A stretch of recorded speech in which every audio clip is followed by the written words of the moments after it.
ٹھاٹھے مارتے سمندر کے لہروں میں گرا ایک چھوٹا سا جزیرہ، جہاں تمام مسلم دنیا کو ختم کرنے کے منصوبے بنائے جا رہے تھے۔ لیکن قدرت بھی اپنے منصوبے بنانے میں لگی ہوئی تھی۔ اسے کسی اور جگہ تلاش تھی، اپنے ماں باپ، اپنی شناخت، اپنے مذہب کی۔ اس نے آنکھ کھولی تو وہ بھیڑیوں کے غول میں پھنسا ہوا تھا جو اسے کچا چبا جانا چاہتے تھے۔ لیکن قدرت اسے ایک اہم مقصد کے لیے چن چکی تھی، محبت، نفرت، سنسنی سے بھرپور لہو رنگ داستان۔ محافظ۔ جلدی کر یار، پولیس نہ آ جائے۔ اوہ پولیس نہیں آئے گی۔ اول ہنسا، اس طرف نہ آنے کا اچھا خاصا حصہ ملتا ہے۔ ادھر آ کر اس نے اپنا بھتہ بند کرانا ہے۔ اپنے چودھری صاحب کوئی معمولی آدمی نہیں ہے۔ کون چودھری؟ اپنے امیر علی صاحب۔ دوئم بولا، ہاں وہی MNA ہیں اور وزیر بھی۔ بھلا پولیس کی کیا مجال کہ ان کی مرضی کے بغیر ایک قدم بھی اٹھا سکے؟ وہ ان کی ماں بہن، ان کی آوازیں معدوم ہو گئی تھی۔ میں کچھ دیر دبکا رہا اور سوچتا رہا۔ ان لوگوں کے ہاتھ پیر میرے اندازے سے زیادہ بڑے تھے۔ MNA اور وزیر ان کے سرپرستوں میں شامل تھا۔ اسلام آباد کے بعض اعلیٰ بیوروکریٹس کا میں سن ہی چکا تھا جو ارشد باللہ گروپ کی سرپرستی فرما رہے تھے۔ یہ لوگ طاقت کے نشے میں چور میرے پیچھے پڑ گئے تھے۔ اگر میں عام لڑکا ہوتا یا جمشید علی جیسے طاقتور سرپرست سے محروم ہوتا تو یہ اب تک مجھے کھا چکے ہوتے۔ جب مجھے یقین ہو گیا کہ وہ جا چکے ہیں تو میں خاموشی سے اٹھا اور احاطے کے تاریک حصے سے ہوتا ہوا مین گیٹ کی طرف جانے لگا۔ اب میرا اس سوراخ سے باہر جانے کا کوئی ارادہ نہیں تھا۔ ظاہر ہے وہ جیپ پر سوار ہو کر مجھے عقبی حصے میں تلاش کرتے۔ میں سکون سے مین گیٹ سے نکلا۔ جیپ غائب تھی اور کوٹھی کے سامنے کچھ افراد جمع تھے۔ انہوں نے مجھے دیکھ لیا تھا مگر کسی نے میرے پاس آنے کی کوشش نہیں کی۔ میں کوٹھی سے دور جانے لگا۔ مجھے شدت سے کسی پناہ گاہ کی تلاش تھی جہاں میں اپنا حلیہ درست کر سکتا اور آگے راستہ دریافت کر سکتا۔ زمین کی ساخت سے اندازہ ہوتا تھا کہ یہ راولپنڈی یا اسلام آباد کا کوئی نیا آباد ہونے والا پوش علاقہ تھا۔ زمین پر ہریالی تھی اور جا بجا اونچے نیچے ٹیلے اور کھائیاں تھیں۔ میں جلد آبادی سے نکل کر ایک صاف ستھری اور چوڑی سڑک پر آ گیا جس کے دونوں طرف جنگل تھا۔ سڑک سنسان تھی۔ ظاہر رات کی سپہر تو مصروف ترین سڑکیں بھی ویران ہو جاتی ہیں، یہ تو پھر بھی کوئی نواحی سڑک تھی۔ اچانک عقب سے کسی گاڑی کی روشنیاں نمودار ہوئیں اور ایک کار زن سے میرے برابر سے گزری۔ پھر اس کے بریک چچرائے۔ میں بھڑکا تھا، کیا کار میں میرے دشمن تھے؟ میں فرار ہونے کے بارے میں سوچ رہا تھا جو لا حاصل ہی ہوتا۔ میں کار کا مقابلہ نہیں کر سکتا تھا۔ کار رکی اور اسے ایک ادھیڑ عمر مگر باوقار نظر آنے والے شخص نے جھانکا۔ May I help you young man? اس نے صاف لہجے میں کہا۔ زخمی نظر آ رہے ہو؟ یس سر۔ اگر آپ مجھے کسی ایسی جگہ تک لفٹ دے سکیں جہاں سے میں ایک کال کر سکوں؟ شیور۔ اس نے بھی دروازہ کھول دیا۔ But first you need medical aid, am I right? Yes sir. میں کار میں بیٹھ گیا۔ لیکن یہ معمولی زخم ہے، پہلے میں اپنے گھر والوں کو فون کرنا چاہتا ہوں، وہ فکر مند ہوں گے۔ کار میں تاریکی تھی مگر میں نے اگلی نشست پر بیٹھی عورت کو دیکھ لیا تھا۔ اس شخص نے اسی وجہ سے کار کا عقبی دروازہ کھولا تھا۔ اینی پرابلم نوجوان؟ اس بار اس نے اردو کا ایک لفظ استعمال کیا۔ ویسے وہ عادتاً انگریزی بول رہا تھا۔ وہ کمپلیکس کے مارے لوگوں میں نہیں تھا جو انگریزی جھاڑ کر خود کو اپ ٹو ڈیٹ ثابت کرنے کی کوشش کرتے ہیں۔ سوری، میں تعارف کرانا بھول گیا۔ خادم کو معروف قریشی کہتے ہیں۔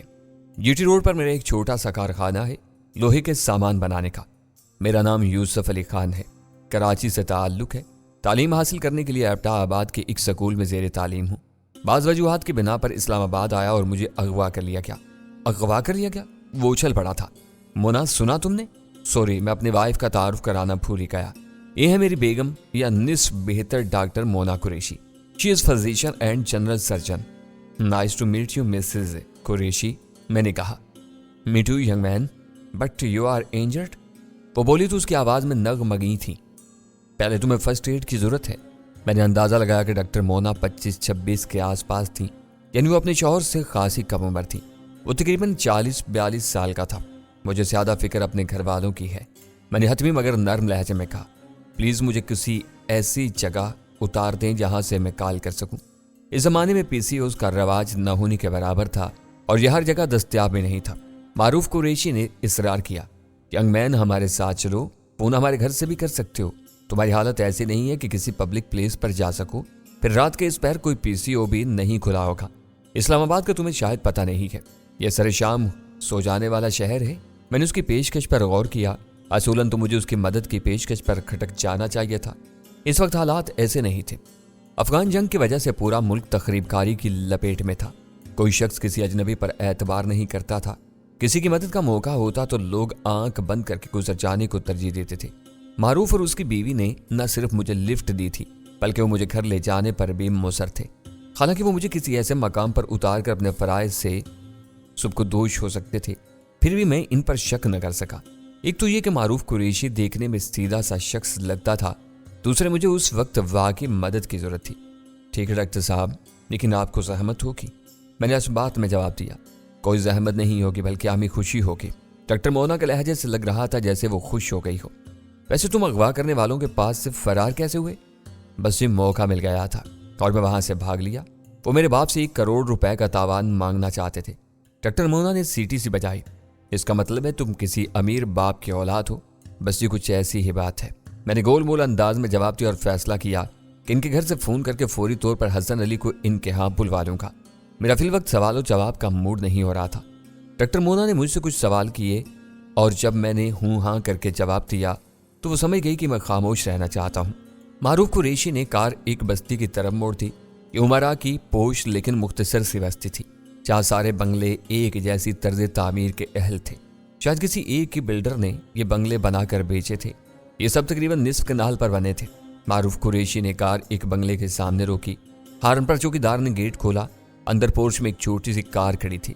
معروف قریشی نے اپنی شاندار کرولا اس کے برابر میں لے جا کر کھڑی کر دی۔ آؤ یوسف، معروف قریشی نے اترتے ہوئے کہا۔ بنگلہ روشنیوں سے منور تھا۔ میں نے اترتے ہوئے مونا کو دیکھا۔ میرے اندازے کے عین مطابق وہ خاصی حسین اور کم عمر تھی، لیکن اس کی آنکھوں کے گرد کسی قدر سوجن تھی۔ یہ سوجن قدرتی تھی یا وہ ڈرنک کرتی تھی، مگر اس کے موزوں چہرے پر یہ سوجن بھی بری نہیں لگ رہی تھی۔ اس نے ساڑی باندھ رکھی تھی اور بے حد مختصر سے بلاؤز میں اس کی کمر کا بانگ پن نمایاں تھا۔ اس کا جسم چریرا اور بعض مقامات پر کسی قدر بھاری تھا۔ اسے اچانک دھیمے لہجے میں کہا، اگر میرا معائنہ کر لیا ہے تو اندر چلو۔ میں چھینپ گیا تھا اور خدا کا شکر ادا کیا کہ معروف قریشی خاصا آگے جا چکا تھا، ورنہ وہ سن لیتا تو نہ جانے کیا سوچتا۔ بنگلہ اندر سے بھی خوبصورت، کشادہ اور تمام جدید لوازمات سے آراستہ تھا۔ معروف اندر چلا گیا اور مونا مجھے ایک الگ تھلگ سے کمرے میں لے آئی۔ وہاں کے فرنیچر سے لگ رہا تھا کہ مونا اسے اپنے مقصد کے لیے استعمال کرتی ہے۔ چاروں طرف الماریاں تھیں جن میں طبی موضوع پر رسالے اور کتابیں ترتیب سے رکھے تھے۔ ایک میز تھی جس پر طبی آلات اور بعض فوری ضروریات کی دوائیں رکھی تھیں۔ ایک طرف فرش سے کچھ 3 فٹ اونچی ٹائلز تھی۔ میرا کلینک اسلام آباد بلیو ایریا میں ہے، لیکن گھر پر بھی کبھی کبھار کوئی پیشنٹ آ جاتا ہے۔ اپنے کپڑے اتار دو۔ اتار دوں؟ میں نے جھجک کر کہا۔ پھر میں کیا پہنوں گا؟ اس نے میرا جائزہ لیا۔ 1 منٹ بیٹھو، میں کچھ لے کر آتی ہوں، اس نے کہا اور چلی گئی۔ لیکن اس کی واپسی خاصی تاخیر سے ہوئی تھی۔ اس نے ساڑی اتار کر ڈھیلا سا کرتا شلوار پہن لیا تھا، اور یہ دیکھ کر مجھے عجیب لگا کہ کرتا نہ صرف باریک کپڑے کا تھا بلکہ گریبان خاصا کشادہ بھی تھا۔ ڈاکٹر عام طور پر مریضوں کے سامنے اس طرح کے گھریلو لباس میں نہیں آتی ہیں۔ اوپر سے اس نے دوپٹے کا تکلف بھی نہیں کیا تھا۔ میرے اس کی طرف دیکھنا محال ہوا جا رہا تھا۔ اس نے ایک شارٹ میری طرف بڑھا دیا۔ اسٹینڈ کے پیچھے جا کر اس سے پہن لو۔ اس نے اینگلز پر تنے پردوں کی طرف اشارہ کیا۔ ہسپتال میں اس قسم کے اسٹینڈز پردہ کرنے کے لیے استعمال کیے جاتے ہیں۔ میں نے اس کے عقب میں جا کر اپنے پھٹے اور میلے ہو جانے والے کپڑے اتار دیے۔ مٹی، پسینے اور میل سے میرا پورا جسم اس طرح گندا ہوا جا رہا تھا کہ مجھے خود سے گھن آ رہی تھی۔ زخم خاص نہیں تھے، صرف خراشیں تھیں۔ میں باہر آیا تو نہ جانے کیوں ڈاکٹر مونا کی آنکھوں میں مجھے دیکھ کر چمک سی آ گئی۔ میں جلد از جلد فرسٹ ایڈ کے عمل سے گزر جانا چاہتا تھا کہ حسن علی سے رابطہ کر سکوں، مگر ڈاکٹر مونا نے میرے زخموں کی مرہم پٹی کی بجائے تجویز پیش کی۔ ایسا کرو کہ تم پہلے گرم پانی سے غسل کر لو، اس سے زخم بھی صاف ہو جائیں گے، بس پھر ان پر پٹی لگانے کی دیر ہوگی۔ میں نے غور کیا تو اس کی بات دل کو لگی۔ اگر آپ کو زحمت نہ ہو تو نو پرابلم، یہ ساتھ ہی باتھ روم ہے، تم آرام سے بات لے سکتے ہو۔ اس میں ٹب بھی ہے، اگر چاہو تو گرم پانی کا مساج بھی لے سکتے ہو۔ باتھ روم واقعی شاندار تھا، ٹائلز اور تمام سہولیات کے ساتھ، مگر ساتھ ہی وہاں زنانہ استعمال کی بعض اشیاء بھی تھیں۔ گویا یہ باتھ روم ڈاکٹر مونا کے زیر استعمال تھا اور اس نے کتنی آسانی سے مجھے یہاں بھیج دیا۔ گرم پانی میں ڈیٹول ملا کر میں اس میں لیٹ گیا